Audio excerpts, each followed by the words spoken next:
Welcome to Search Talk Live with search engine optimization and marketing experts Robert O'Haver and Caleb McKelvin, powered by the Robert Palmer family of companies.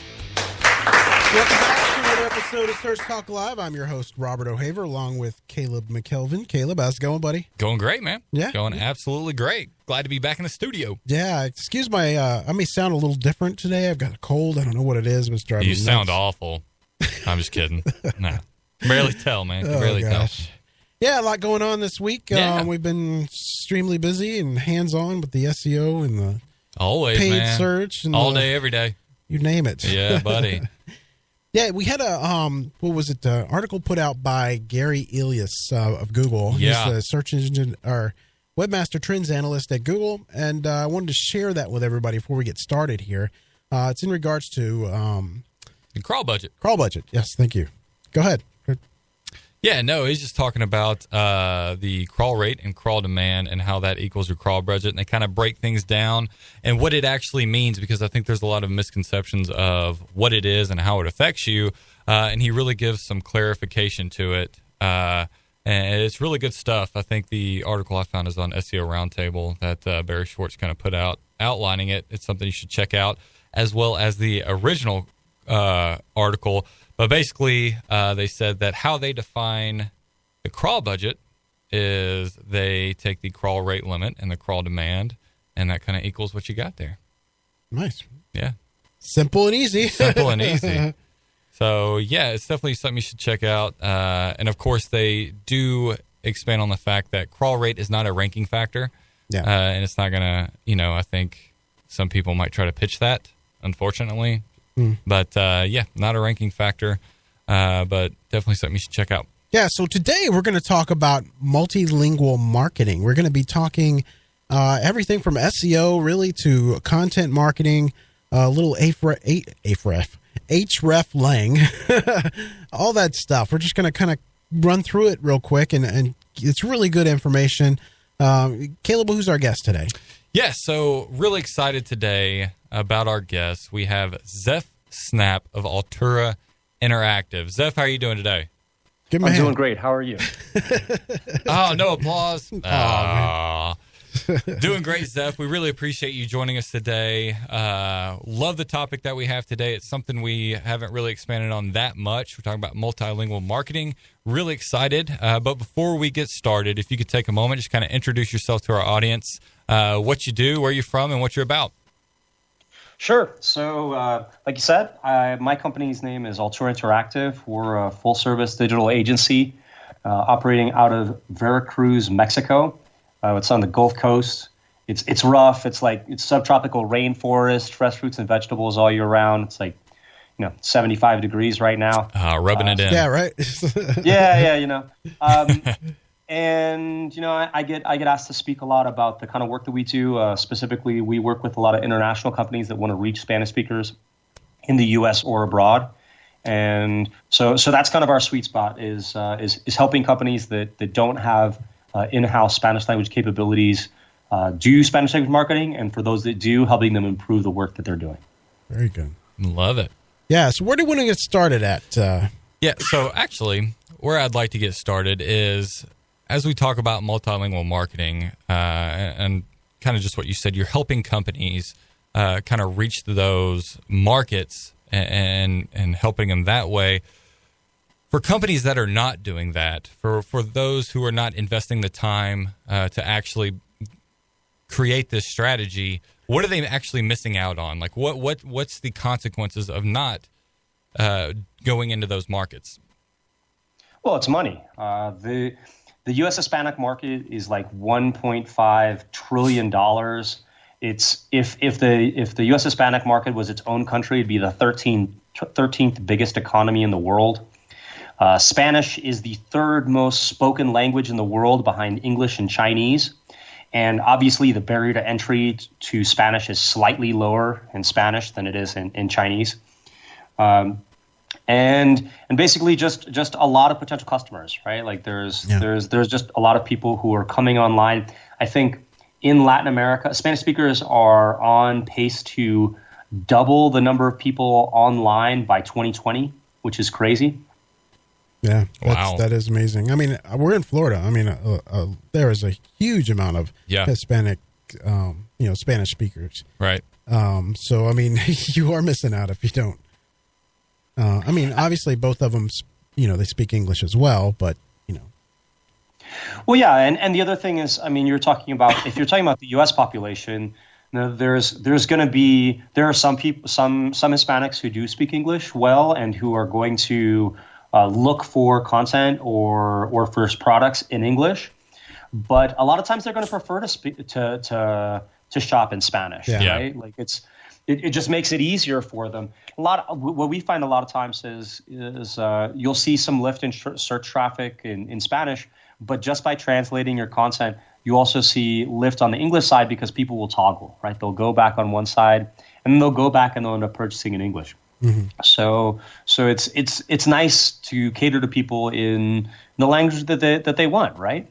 Yeah. It's the same thing that happens, for example, if you're outside the United States and you go to a site like Kayak, and they detect by your IP, they send you to the Spanish language site, but they always have a banner at the top that says, hey, if you want to go back to kayak.com instead, just click here. And that's sort of what we're trying to do the other way, right? Is we're trying to help people get the information they need in the language that makes them the most comfortable. Yeah. Well, let me ask you this for the listeners. What is the proper way of implementing that? Because, I mean, you've got like Google Translate where you can put those things on your website and it'll automatically translate. No, don't do that. Don't do that. Please don't do that. So there's a couple of reasons for that. The first is that it's just terrible user experience, right? We all like to think that Google Translate does a good job with what they do, and it might be okay for like a few words or a specific phrase. Yeah. But like there's tools out there, and I'm trying to think of one right now. I can't remember, but there's one where you just insert a phrase and it translates it like 300 times and then translates it back to English, and it just is it's like a game of telephone. It's something totally different. Wow. But basically, what ends up happening is that, right? Is you're nonsensical, and what we're doing by doing that is you're basically saying to your consumer, you're saying you don't matter enough to me to do this right? Like I'd rather you didn't do it at all than you machine translated your information. And the other reason is just that if let's say because there are people who will you can put the Google Translate button on your website and you'll click it and it'll Google Translate the information. And that's, it's whatever. But there are other people who will just basically take the text, they'll put it in the machine translation, and then they'll create new pages with that. And Google has stated very clearly that anytime that they detect that, they are going to de-index those pages. Oh, They're not wow. going to index anything that is machine translated. And I've seen this in the wild. I've seen pages get penalized because they had machine translated content at scale. I didn't know that. That's good information. Yeah. Mm-hmm. So obviously, the ideal is to have a human being or a set of human beings, to be precise, to help you accomplish a translation of your website. Mm-hmm. Now, of course, there's different budgets and different size websites and different ways of going about it. There's even like AI and machine assisted translation, which is slightly better, especially if you've got hundreds of thousands or millions of pages. Mm-hmm. But your default should be human. You want a human being. Yeah, absolutely. I forgot to mention, for those listening, we appreciate it. You can always go to Twitter, use hashtag #SearchTalkLive, and get your questions in for our special guest today, Zeph Snapp of Altura Interactive, talking about multilingual marketing. A lot of cool topics, a lot of cool stuff on this topic, important information. So get your questions in. We'll get them in on air. I'm monitoring that right now. We talked about budgets. I think some business owners might be thinking, well, is this going to be a huge financial commitment that's going to eat away at my marketing budget? Is that something that they have to consider, or is this something you can do on a low budget scale? Well, I mean, the answer, as usual with anything like this, is it depends. Yeah. I mean, it depends on the size of the site. It depends on what you're doing. In some cases, we've been able to build like automatic translation libraries for larger companies, because if you're using the same terminology over and over again, you can kind of build in like these libraries that help you translate these terms correctly, and then kind of translate via human being around it. Mm-hmm. But we have a saying in Spanish. It's lo barato sale caro. It means going cheap can be very expensive. Yeah. At the end of the day, you're making an investment, right? Like the idea is that you've done your research before you do a translation. We can talk about that a little bit too. But you've done your research so that you understand, you know that there's a market for your product, you know that there's people searching for what you want, and you're going to make money off that, right? Like you're going to benefit. And so if you're going to benefit, then you want to do everything you can to improve your chances of benefiting, just like doing conversion rate optimization. Well, this is the precursor to it. If you don't write things in language that's easy to understand, that communicates your unique selling proposition, then you're not going to sell as much product. So, that ends up being a decision that you got to make. I mean, but I'm always going to say, I don't want someone off Upwork to do this for me. I want a professional organization. Yeah. Yeah, absolutely. So Fiverr's out of the question? Just kidding. No, man. I mean, I'm not going to dog on Fiverr, right? But it's the same thing as like, link building or anything like that. Yeah. You're going to get what you pay for. Right. I totally agree. And a lot of companies undervalue content, and they obviously do not understand. But yeah. So and the same thing happens is with translation, it becomes a commodity, and especially even with these like big translation companies, you look at I actually shouldn't mention any specific names, but if you look at specific translation companies, a lot of times you're going to have inconsistency because you have several people working on the project without supervision. The account managers don't actually speak the language. There isn't a review process for that content. Yeah. So what you end up getting back is a mishmash of different forms of address, of different phrasing styles, and it doesn't make sense, right? Like when we actually get brought in a lot of times to do audits, and we found things on major websites where they had different forms of address, like formal and informal, on the homepage, and they'd had it up for years, and you go like, "Ow, how is this even possible?" That a company that spends hundreds of thousands of dollars on paid search a month is serving these types of pages up to their potential customers. Yeah, and the sad part is they don't even know, because they don't speak the language. But exactly. Yeah. Let's kind of talk about the language. I think one of the important aspects of this is not only take the translation into consideration, but also the culture into consideration. And just talking about this, I don't know if anybody's ever been to the world of Coke. Of course, Coke is one of the largest brands, most recognized brands out there. But when I visited there several times, it's amazing that in each culture is a different message, and it kind of caters to that culture. Should you be taking that into consideration, and should that be a part of, with this, market, not only the language, but the culture as well needs to be taken into consideration?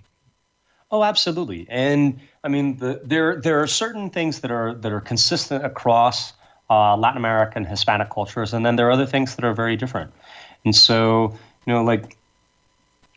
basically it kind of depends, right? Like, one example that I like to use is we've helped Shopify, the e-commerce platform, a lot with their Spanish language content. Mm-hmm. And when we were doing that, we were very transparent about the fact that we wrote in a style that made it clear that we were from Mexico. Mm-hmm. And what's funny is people were like, "Well, doesn't that turn off people in Spain?" Because and the best way I can compare it to is, well, okay, so you guys live in Orlando, right?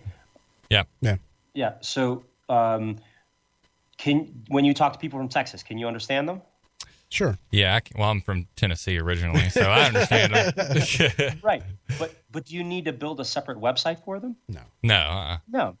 And so the question then becomes like, do you have a physical location? What are the specifications of your product? Are you targeting by country, or are you targeting by language? If you're targeting by country, if you're Domino's Pizza, you need to have like specific messaging for each country. You have to. Yeah. It's the only way. But if you're a company like Shopify who has a virtual product, or for example, if Moz were to translate their website, they would look for the most universal form of speech possible. Yeah. And you can't be completely agnostic, because at some point you have to make decisions, but you can be as universal as possible, and then acknowledge your specific direction, right? Hey, this is how it is. And what ends up happening is, if you're providing good information that's useful to people, they don't care. right? Like what's important to them is that they're getting the information they need. Now, if you have spelling errors and you're not consistent and your voice changes, well, then, that's a problem. But as long as you're consistent in what you do and how you do it, and you do it well, you're going to be okay. Yeah. Now, one thing a lot of people mess up, and I wanted to bring up to you, is hreflang. And this is where, it gets a little hairy because, like we're talking right now where you have two different pages, one in Spanish, one in English. And how do you handle that, Okay. So hreflang is definitely highly technical. There's two people if you're really interested in the topic, and for listeners, if you want to learn more about it, I highly recommend you go to the Moz blog and you look at Aleda Solis, put up an infographic that was really useful, and then Kate Morris did a post that was basically like they're both kind of decision trees, right? Like so you decide how you're going to do your markup. Yeah, a lot of us, we've had her on the show. And she's amazing. Yeah. No, she's great. And if we're like measuring performance on words per second, I'm going to lose, right? Like there's no way I can keep up with her. But the most important thing to remember about the hreflang markups is that it's basically it's two things. One is it's to replace canonical and international, and then it's basically just a way to designate pages to make sure that you're not hit with duplicate content, right? So in the example I gave before of Domino's Pizza, they're going to need websites that are going to be for each country where they have physical locations. Right. But they're going to have information that's almost identical on all those pages, right? The content's going to be 90% the same. Mm-hmm. So how does Google know which version they should serve up? And how does Google know that you're not creating duplicate content trying to grow your site and look bigger than you actually are? Mm-hmm. Well, so you mark it up with hreflang, and that tells them, hey, this is for this, and this is for this. And it's not perfect. It doesn't always work, but it's the best solution we have up to now. Now, as far as the implementation of it, the biggest mistakes that we see is, one, people not getting the language specifications, the language and country specifications right. Yeah. Using BZ for Brazil when that's actually Belize, and like things like that. And then the other thing that we've seen is implementation where isn't self-referential. Like basically you've got to have the target page and the existing page in the markup. So basically what you're saying is this page equals this page equals this page equals this page. Gotcha. And so if you do those things, you're generally going to be okay. But honestly, like in most cases, if you're going to be implementing on a language level, you don't always need it, right? But in any case, the answer ends up being it depends again, which happens in international search a lot. Mm-hmm. And so the best recommendation I can give is to either, if you have somebody in your company who specializes in it, or if not, hiring a professional like Aleda or Kate or somebody else. So come take a look and make sure that you're doing it the right way. Yeah. And in most cases, at least for me, if it's something obvious, I'm not even going to charge you for it. I'm just going to say, yep, hey, you need to fix this thing. Yeah. And at the end of the day, like I think most consultants, we want to make money from what we do, but our we just want the web to be a better place, right? And so if we can help that happen, then we're glad to do it. Awesome. Amen. Awesome. Well, if you're just tuning in, you are listening to Search Talk Live. We appreciate you listening today. Search Talk Live is sponsored by the Robert Palmer family of companies. You can go to robertpalmercompanies.com. Check out everything they have to offer. A lot of cool stuff there. That's robertpalmercompanies.com. Do that after the show, of course, as you listen to the show. We are joined today by our special guest, Zeph Snapp of Ultra Interactive, as we're talking multilingual marketing, execution, technical aspects, strategies. Love it. A lot of good stuff. And if you'd like to get your questions in, which we have a couple that have come in, you can do hashtag Search Talk Live on Twitter. I'm monitoring that throughout the show. We'll get your questions in as we can. And we do have one that came in from, I hope I pronounced this correctly. I believe it's Suk Singh. which they've asked questions. He's asked questions before. Really appreciate you getting in your question. Says, hey, how crucial to international search engine visibility is locally targeted content and locally earned links? Good question. Okay, so we talked about locally targeted content a bit. Now as it relates to search, I want to talk about that a little bit more as it relates to social in a little bit. But with locally earned links, well, absolutely. What we have found is that you do need local links in order to rank, right? Like that's going to be an important thing, especially if depending on how you set up your websites, right? If you have them on a subfolder, then at the very least you're getting some authority from your existing site. But if you set up separate CCTLDs for the countries, or you're putting them on a subdomain, then it's going to be a lot harder to rank for terms because you're basically starting from scratch again. So we definitely recommend as much local link building as you can. Obviously, when you're going out and looking for links in some of these markets, there's just less sites to go after and less places to do outreach. But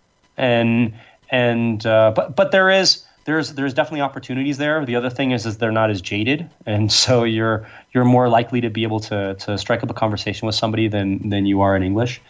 And but yeah, like the one thing that I do find interesting is that we've actually found that at least for Spanish, that they don't have to be country specific, right? Like we've worked on projects where we've done.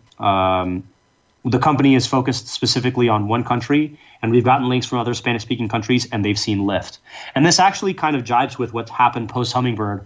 Gianluca Fiorelli wrote about this a couple years back, but it's basically that Google appears to kind of throw the Spanish language results in a pot and say, as long as it's not like hyper-local, it's all kind of the same. Like you'll end up seeing a site from Venezuela ranking in Spain for like car parts or something like that.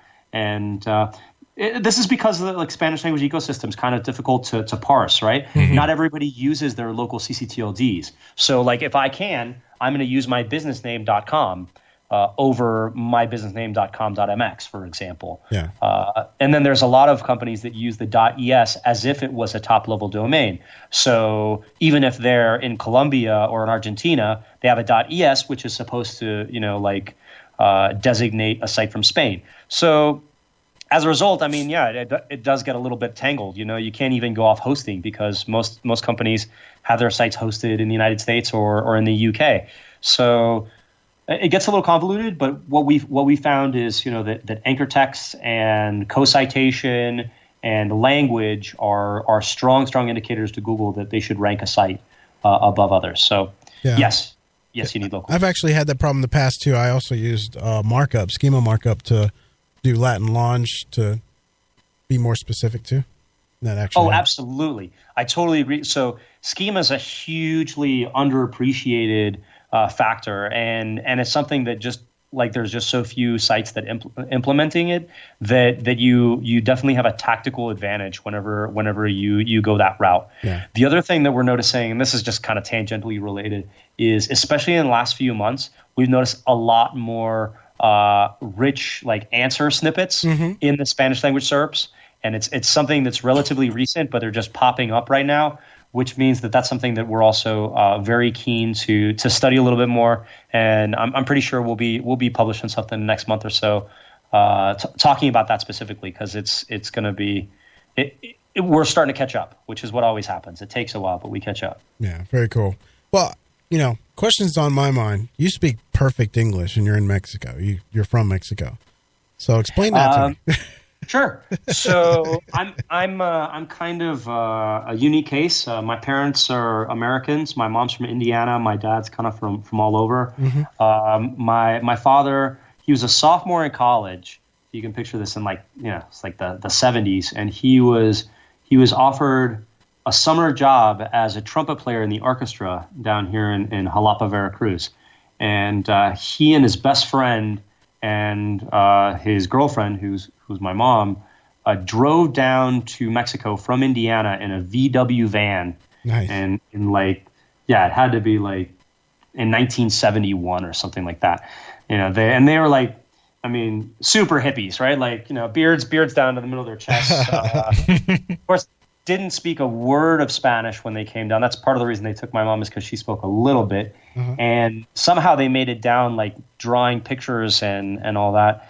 And they loved it so much. My dad, they still live here. Like my dad still lives here 40 years later, and my mom has a house here and spends her winters here. So, the joke that they make is that I was the anchor baby. Nice. That's awesome. I like it. No, I was curious. I mean, I was like, there's not too many people in Mexico that speak perfect English. Absolutely perfect.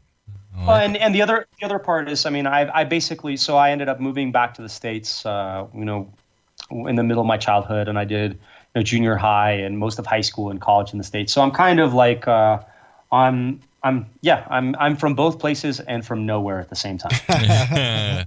Well, that's cool. You got to kind of diversify with the culture and. Oh, absolutely. And my wife is from here, and my son speaks both languages. He kind of stands out too, because he looks, he has darker skin than I do, and all his buddies are like super into soccer and Star Wars, and he loves the Cowboys and plays hockey. Oh. So there you go. Like Cowboys and hockey. Thank goodness the Cowboys lost, though. No offense. They couldn't take it. Let's don't go there. Words hurt. Words hurt. So, all right. Are you going to get a competitive advantage when you do multilingual marketing, when you're catering to these specific markets? I mean, is it going to provide you, that advantage because it doesn't seem like there's so many companies out there, or even in your niche, that are going this route?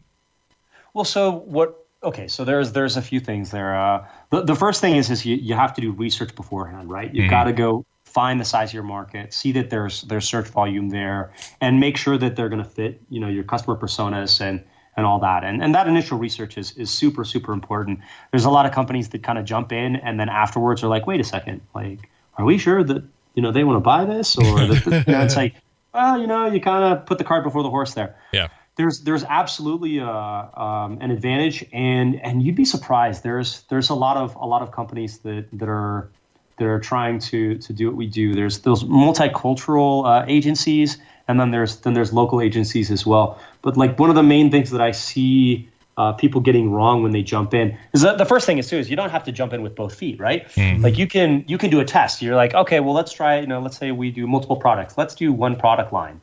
Let's throw some paid budget at this. Let's see if we can get some conversions, and then we can kind of like prove the concept and keep going from there. And that's something that we do all the time. But the issue becomes is when people kind of jump in and then they don't do it all the way. So on Facebook, like Facebook is a huge part of the Latin American internet ecosystem. And so what a lot of companies will do is they'll throw money at paid search in Spanish. And in some cases, they just throw the English ad up there and they just go for whatever country you're in and that's it. And that's okay, but that's going to probably provide like less value than you want. But then the one that really gets me is companies where they translate the ad. They translate the Facebook ad and they give you, this really nice user experience and language, and you're like, oh, like they really understand me. They really want, they want to reach me. And then you click on the ad and it takes you to the site, and the entire site is in English. Mm-hmm. And they haven't made any attempt to change anything else. Mm. And it's like it's just really poor user experience. So if you're going to do something like that, if you're going to run a test, then do it all the way. It's not going to cost you that much more to translate a landing page and to get your pricing right and do these little things that are just going to improve the experience so much for the user and increase your conversion rate. And so that's one of the things that bothers me that I see way too often. Yeah. Zeph, have you ever seen where a English version or a Spanish version of the same page ranked higher? You know what I'm saying? Like where, a translated page, for the same product is actually outranking the English version for the Spanish market? Or do you understand what I'm saying? Well, I'm not sure exactly. Okay, so you're asking if on a query that's in Spanish, if I've ever seen an English version ranking above a Spanish version. No, I mean, have you ever? Well, the same page. Let's say the Spanish version ranks higher than the English version of that page. For what? For a query in English or in Spanish? No, in Spanish. Oh yeah. Well, I mean, like basically, unless your product is super, super, super niche, translation is the cost of admittance. Like you're not ranking for that page if you're in the wrong language in most cases. Okay. It does happen, but it's very rare, and usually it's just because the information doesn't exist in another language. Right. Like as of today, well, not today, but as of the last time I saw this study, a preposterous percentage of the internet is in English. Yeah. It's over 90%. And so you still have a lot of queries where there simply isn't enough information in Spanish. Now that's changing, right? There's a lot of VCs and a lot of startups that are coming up all over the world that all they're doing is they're just saying, we want to be this for Spanish, or we want to be this for Spain, or this for Mexico. Mm-hmm. And you see it everywhere. It's like, Zillow for Mexico, that exists, right? I'm trying to think. Blue Apron for Mexico exists. I'm trying to think of what's the one where they deliver food for you? I can't remember right now. I know what you're talking about. Is it Boxer? No. One of those, but food delivery services. Basically, like if a startup is successful in English, somebody's going to throw money at it and try it in Spanish. Yeah. And so like that's the other part is, like there's a competitive advantage, but there's also a competitive disadvantage to not doing it because you're going to fall behind. Somebody else is going to come in and eat your lunch. You're opening up your market. Yeah, you're giving somebody else an opening to your business, which obviously you want to avoid if you can. Right. Right. Well, let's kind of take a step back to what we were talking about a minute ago, as far as how you kind of want to test the water a little bit. And is it so you want to kind of go a small paid advertising route where you have the ad, you cater to that language and that culture and the landing page, and just kind of do it on a small scale before you actually put the whole foot in? Well, I mean, you can. It just depends on your situation, right? I mean, there are companies that the CEO says, hey, we need to exist now in every country in the world, and here's $5 million to go do it. And then there are mom and pop shops who just know from their foot traffic that lots of people who come into their place are speaking Spanish, and so it depends on the situation, but. Basically, what I was trying to say with that is if you're gonna get started, do it right. Yeah. Right. Like do it right from the beginning, and then you won't have anything to fix later. Right. As far as dipping your toes in, I mean, like the best accounts that we have start that way, right? Where we start with a little bit of something, we work on one thing, because you guys also know, SEO takes a while. It's not an overnight thing. Mm-hmm. And that's why I like going the paid route to prove concept. And because the other thing about paid is, as you guys know, is that it's so easy to do attribution, right? Whereas with search, it's just much more difficult. Right. So if you can prove concept and prove that there's a market there, then you're more apt to have somebody open their wallet and say, okay, like we're making money now, like let's go get this. Yeah. Now you guys had said you wanted to talk a little bit about social setup, and so if you don't mind, I wanted to address that real quick too. No, please. The language settings for social media are kind of varied. It's again, if you're in a physical location, you're going to need to have like new setups for pretty much everything, right? Like you're gonna if you're Domino's and you're gonna set up shop in Mexico, then you want to have Mexican Twitter. You want to have Mexican Facebook and all that stuff because you want to target these people specifically. Mm-hmm. But the only social network that I've seen that has really got a good handle on how to like keep all this stuff integrated is Facebook. Because if you look at, for example, the Netflix page, so what Netflix does is they might have individual pages for the countries, but most everything lives on their global site. Mm-hmm. But then you can choose on your own what language you want. And the same thing is they can target you based on your language in your country. So they're only serving you up items that are going to be of interest to you and are going to be in your language and addressing your market. They're never going to market a show that you don't have available to you, which is pretty amazing. Yeah. So if you are going global and you're going based on language, you don't necessarily have to set up new channels. You can, but if you want, you can just serve up ads and serve up everything through your existing channels, and you just have to make sure, obviously, that you're always targeting all your posts to the audiences that you want to go after. Now, the one weakness that has is that it's based on when the person sets up their Facebook page, the language they choose. So when you're going after U.S. Hispanics, it's a little bit more difficult because you're going to find people who are going to set their page up in English, but are going to consume most of their content in Spanish. So that's kind of like the only weakness that I found in their targeting. Yeah. So target both. It's not really exactly. weak. Yeah. Yeah. Well, Of course, that's what they want, right? They're Right. like, spend more money.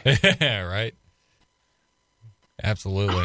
Remember, you can go on Twitter and get your questions in using the hashtag #SearchTalkLive for our special guest today, Zeph Snapp from Altura Interactive, talking multilingual marketing. So get your questions in as we move towards the end of the show. And if you did miss any part of today's show, which if you did, you need to listen to it. So go to searchtalklive.com after the show. You can listen to the whole thing. A lot of great stuff as we go forward. Let's talk about content marketing. I know we talked a little bit before the show. You know about the technical side, but you're kind of investing more time in the content marketing side of things.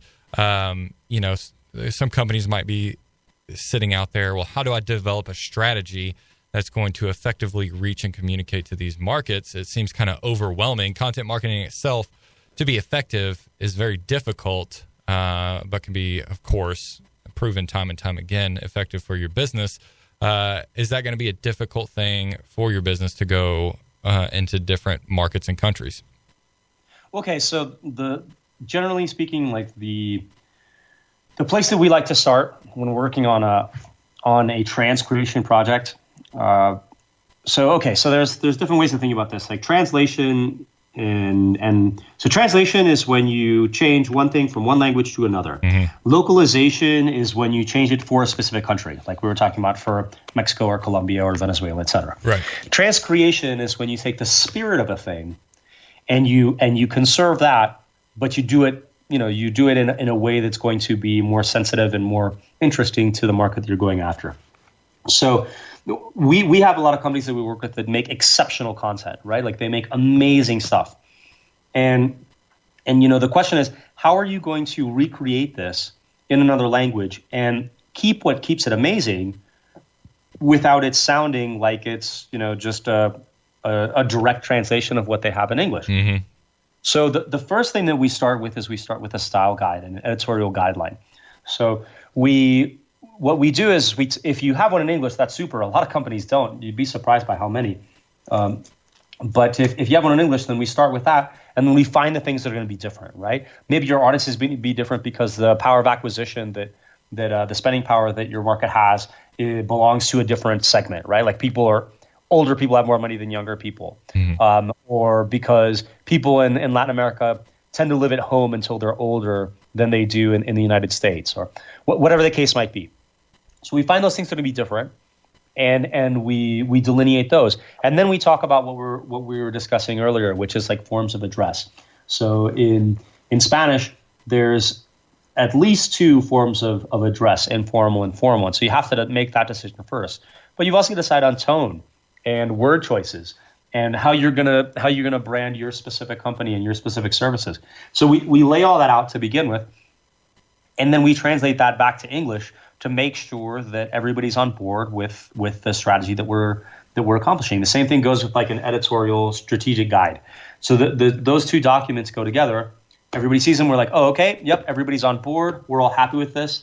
So we go, okay, we salute, and then we can go out and start actually working on the project. And on the one hand, you have some pieces of content that are ripe for translation, right? Like you're going to have queries that are related to that. And so, you should translate those right away. there's going to be other stuff that's less appropriate. And there's going to be gaps because maybe in other countries people aren't as knowledgeable about, they don't have the entry level information on your particular service that they do in English, because there isn't the knowledge of your product.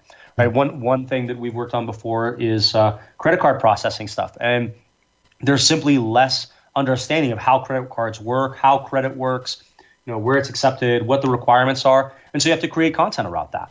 Whereas in the United States, it's kind of a given, right? It's not something that you need to discuss nearly as much.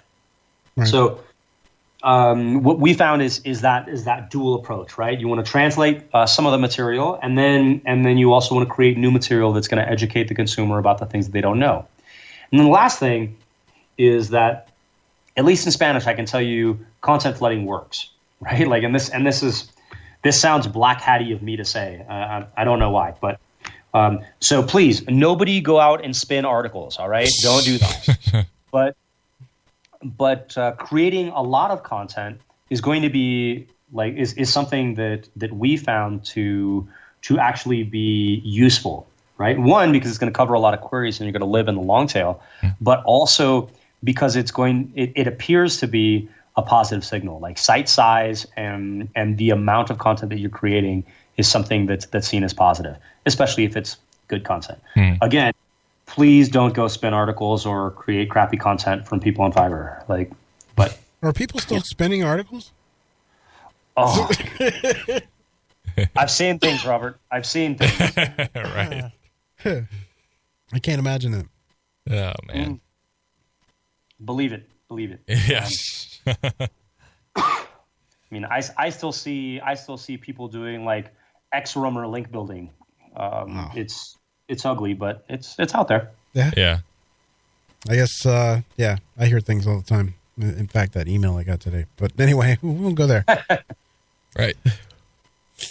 All right. All right. So what do we want to talk about Let's next? go. Questions, #SearchTalkLive. Go ahead and get them in as we are moving very closely towards the end of the show. Get them in as we move forward. And also, Search Talk Live is sponsored by the Robert Palmer family of companies. You can go to robertpalmercompanies.com. Check out everything they have to offer. A lot of cool stuff. But yeah, get your questions in for Mr. Zeph Snapp. All right. Let's see here. So let me ask you a stupid question. If you're marketing to both men and women, and with Spanish, you've got the feminine versus the masculine, how does that work? Well, it's not so different from doing it in English, right? Like you'll see a lot of people in that sense. You'll see a lot of people like writing, and when they use examples, they'll say when she grows up, da da da da da, or when he grows up. We also have a couple of different ways to designate when something is for both sexes. So I got you. If you're writing a tweet, for example, and we're like, we want everyone, to like this, you either use the @ sign or the X sign instead of O or A, which is what designates male or female. Gotcha. So it's they're kind of like modern adaptations that have been made to make sure that that we can address everyone. I think. Told you it was a crazy question. No, man, that is not even close to the weirdest question I've been asked. Oh, okay. Should we go there? No, we won't get weird. We won't get weird. No, not too weird. We're live, but we're live. We want to stay that way, right? I was just wondering what that question was. No. Yeah. I can't even think of it offhand, but I get asked some pretty interesting things. Yeah. So are you going to be traveling any? Are you going to be doing any pub cons or anything like that in the near future? So I've done a lot of that stuff, right? Like I was MC at MozCon for a day last year. I've spoken there before in Content Marketing World. This year I'm taking it a lot easier. I'm probably going to go to PubCon Vegas and I usually attend MozCon, but I don't know. Do you guys have kids? Yes.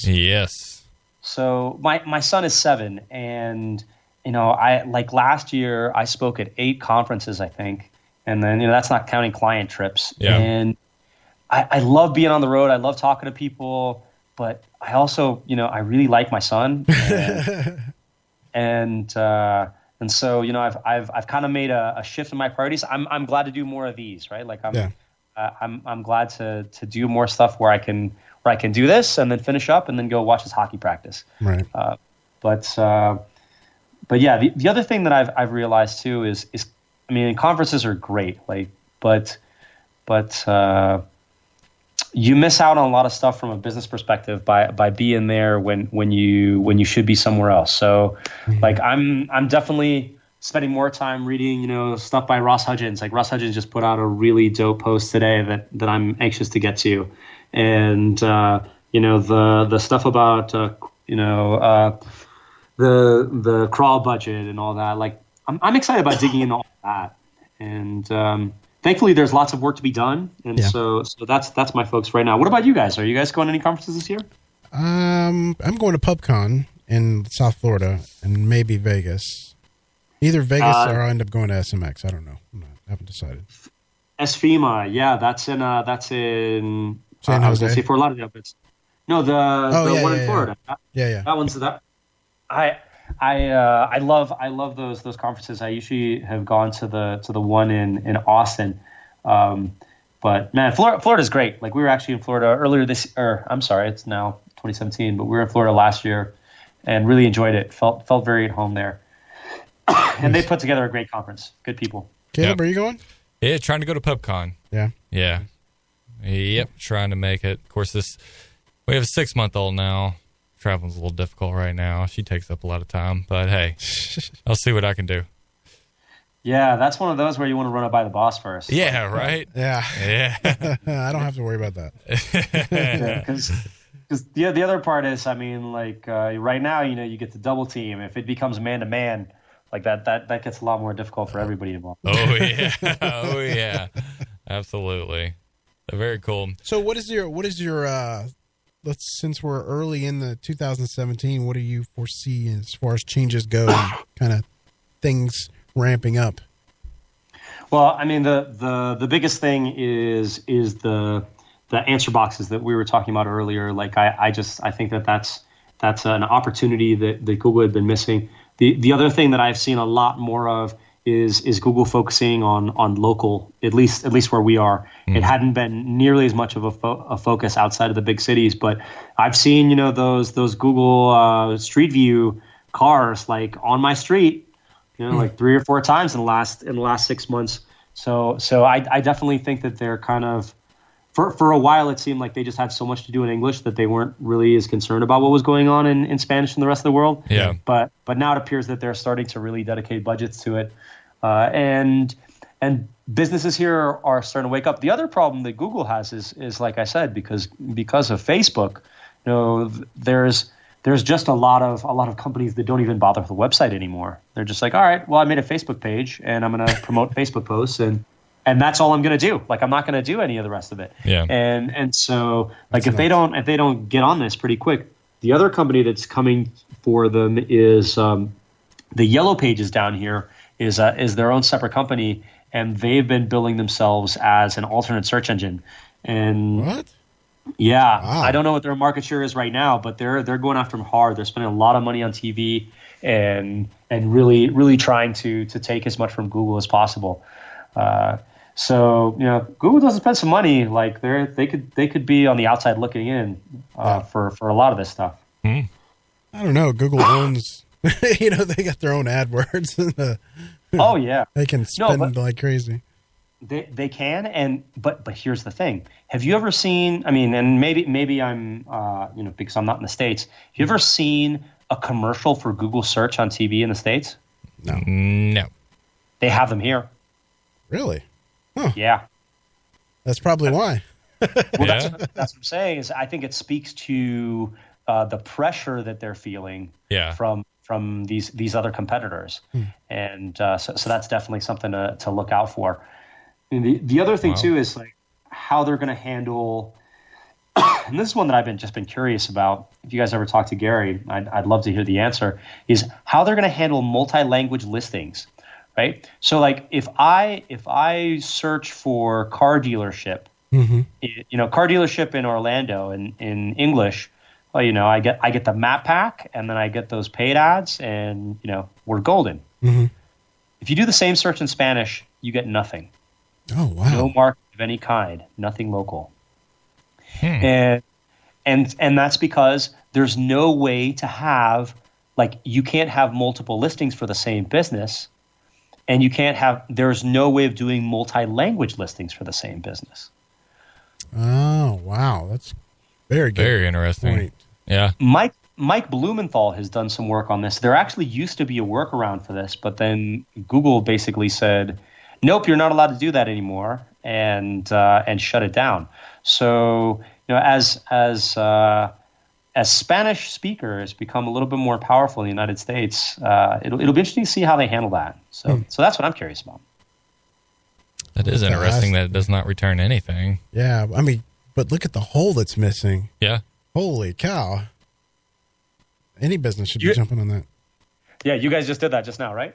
Yeah, right. All right. So what do we got? How much time we got? I got a little less than 10 minutes as we're closing out the show.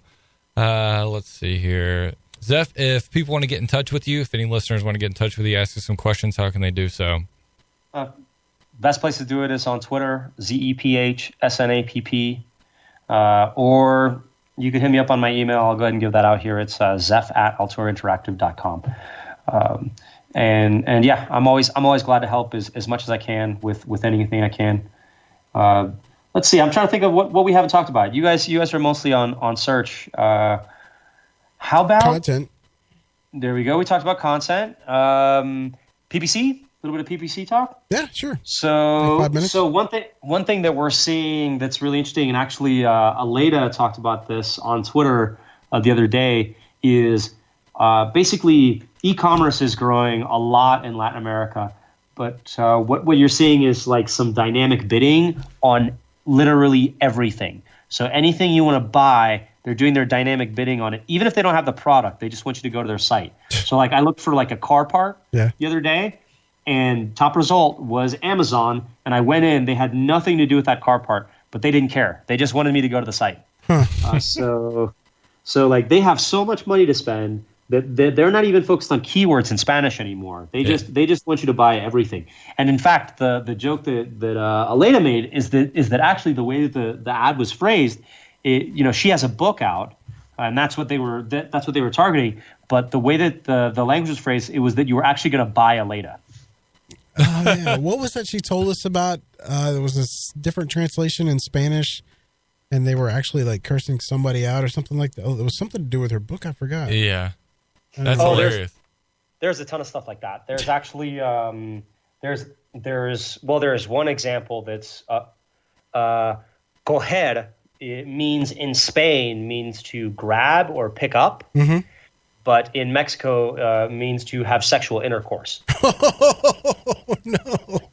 So maybe that example, but there's many other ones like that as well. Another one, the word for car that's used in a lot of countries is a word for a slob or a pig, and several others. Really? So yeah, good idea to kind of get some context and make sure that you're doing things the right way. You're right. Most likely using Google, you'd get that kind of stuff. Yeah, exactly. But that's where knowing the culture and the language and everything comes into handy, because that's you could send the wrong message real quick. Well, man. Oh yeah. We are about out of time, and I want to thank you for being on the show. It's been awesome. We really enjoyed it. Maybe we can have you come back sometime. Absolutely.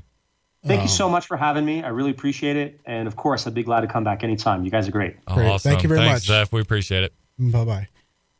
So, guys, we have had another great episode of Search Talk Live. I learned a lot this one. I did, too. This was a great episode. I know some of you might have seen the topic on forehand and are like, well, what does this have to do with me? A lot more than you think. Right. This is a serious topic that, investing the time wisely and really implementing the right strategies. Time and money. Can pay off big time. But like Zeph said, if you kind of half-ass it, it's going to be. Could you imagine? Bad. Yeah. You're doing. You're serving an ad that you think saying one thing, but it's totally saying that. Yeah, right. Right. So, a lot of cool stuff. If you missed any part of today's show, any part, even if it was 5 minutes, you need to go back and check it out. Once we go off air in a few minutes, you can do it on searchtalklive.com. You can go on Spreaker. If you have not followed us on Spreaker yet, go do so. Love that platform. That platform has been so good to us. It's so follow us there. Seamless. Yeah, follow us there. You get updates and everything like that. You can check out the show there. Of course, we're on iTunes. But check us out on searchtalklive.com. Check it out on Spreaker. Spreaker is really cool, man. Really cool. I've been checking out other podcasts, too, as well, and recommending it. Anybody that does a podcast, use it. Great stuff. But go follow us. Check out today's show. A lot of great stuff on multilingual marketing and how that's going to impact your business and strategies, not only from the technical standpoint, but also content marketing and social media, which we know is really important for your business, and sending the right message and communicating correctly, which is what we all need to do. I agree. And go to our website, sign up to the newsletter, because we do send out a post every week that just day before or day of the show, a post will go out and remind you that the show's coming on. Also, when we go live, if you follow us on Spreaker, it will send you a message in your email immediately as soon as the show goes live. So it's kind of helpful. Yeah. And do yourself a favor. If you're really interested in doing digital marketing and you geek out like we do, go to Spreaker, look at the past episodes. And we've got like 64 episodes now. We have a bunch. Chock full of information. Yep, I mean, this is stuff that we've learned through the years, and kind of, I wish I had this when I was learning this stuff, because I had, I've learned all this stuff by making the mistakes. But if you had the advice and stuff that you're getting from all these experts, it'll help you. Right. I mean, do you understand what I'm saying? Everybody we've had on the show it's insane. All of the advice and the content and the information, which we're happy to say that we will be transcribing the majority of our shows moving forward. So you can go back and check those out. We're going to break things down. We're investing a lot more time and energy into making Search Talk Live the best experience and the best overall kind of SEO digital marketing portal for you, where you can go get what you need. As we continue through 2017, the guests that we have lined up is amazing, just like today with Zeph, which was great. So, check it out, man. And we're looking forward to providing you with all of that content, as y'all have been so good to us, checking out the show and listening. Yeah, and I want to give special thanks to all the people that have been out there really supporting the show. Yeah, man. Remember the article we saw the other day? Yeah. This lady had all 15 podcasts, the best podcast or whatever. And this guy, Michael Stricker, got onto the person that was writing the article. You forgot one. That was pretty funny. We appreciate it. Anybody that mentions us, talks about us, we appreciate it. We love what we do, how we're doing it. Share the word. And if you have any comments, feedback, criticism, we've heard a little bit of that. And it helps us be better hosts and put on a better show for you as we move forward. Yeah, I'd much rather you tell me you suck now and we can improve. Yeah. You're not going to hurt my feelings. My goodness. Yeah. Those of you that are going to the PubCon in South Florida, I would love to meet you. Please come say hi, or I'll be wearing a Search Talk Live shirt. Yeah. So you'll probably be able to recognize me. Also, you can look at my ugly mug on Twitter or whatever. Yeah, man. Check us all out on Twitter. You can check out at Search Talk Live, at Robert O'Haver, right? At CJ_MCE. Or at which is Search Talk Live. At Search Talk Live. A lot of good stuff. Hit us up, message us, send us anything you want. A lot of good stuff, man. Yep. We love it. We appreciate you. We appreciate you checking us out, listening, following us, all of the above. Yep. I'll be sharing the show with you in about 5 minutes. Yeah. Please share it with your friends, tweet it, whatever, retweet. Yeah. Oh, and if you have any show topics that you want to know, or, you say, hey, why don't y'all talk about this? Or I'd really like to know more about this. Point. Tweet it to us or email it to us, Caleb at Search Talk Live or Robert at Search Talk Live. Yeah, tune in next week. We have Melissa. Is it Fash or Fash?